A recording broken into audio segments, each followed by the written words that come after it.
Donc l'Algérie indépendante a 50 ans. Elle aura 50 ans pendant toute cette année 2012.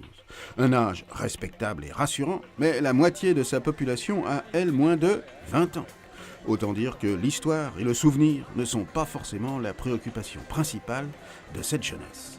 Mais quand même, pour mémoire, un peu plus de 50 ans, justement, après la Révolution française, dont la colonisation de l'Algérie fut une conséquence indirecte et inattendue, la France s'offrit tout à trac en quelques années, de 1848 à 1851, une nouvelle révolution, le suffrage universel, masculin seulement, mais quand même, et, dans la foulée, un empereur.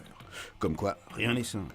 Tout comme en Algérie, les Algériens ont gagné la guerre et l'indépendance en 1962. C'est l'objet de la célébration. Mais à quel prix ?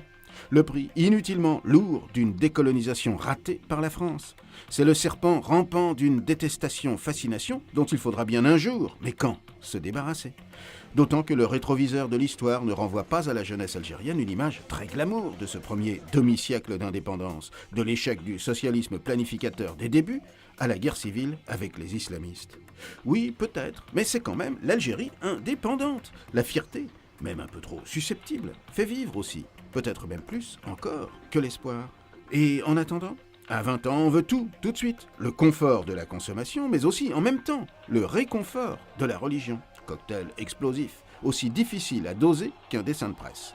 D'autant que, dans quelques mois, c'est à nouveau le printemps. Encore ? Encore.